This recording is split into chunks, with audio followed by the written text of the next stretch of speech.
মহালক্ষ্মী এর একটু ফটো তুলো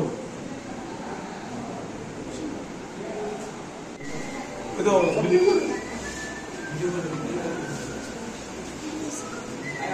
দাদা বেকারে ছেড়ে দে যারা কোটা কি করে এটা ছেড়ে দে আমি বলে বাজে ওসি কই আপনি হ্যালো এ উনটা নাই এখন মেডিকেল করে বলে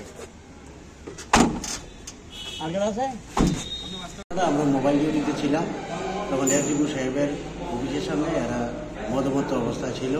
তারপর আমরা এর ডাক্তার হিসেবে ভদ্রভাবে আমরা কিছু জানতে জানলাম। হ্যাঁ, আপনাদের একজন ডাক্তার এর পরিচয় দিয়েছে জীবিত ডাক্তার। কি নাম? এর নাম হলো নামটা নাম কি? সমমিত্র দাস। এর বাবার নাম রতন দাস। কিন্তু আবার ভুলভাল অ্যাড্রেস দিতেছে, একবার পর অমর দাস। তারপর ভদ্রভাবে আমি এবং বিষ্ণু স্যার আমার সিনিয়র অফিসার আসলাম, আমরা ছেড়ে দিতে আর আপনার একদম অবাচ্য গালিগালাজ, মানে আমরা ভাষায় প্রকাশ করতে পারতাম না যে ভাষাগুলি আমাদের প্রতি ইউজ করা হয়েছে এবং আমাদেরকে ধাক্কাও মারছে। তারপর আমরা মতো করে ট্রেনে আনছি, মেডিকেল করাইতে আনছি এখন হসপিটালে। মানে তাইনের বাবা মিলে এই আগামীবারে মিলে মিনিস্টার হইল, তাইনের বাবা কি রাজনৈতিক দলের রতন দাস।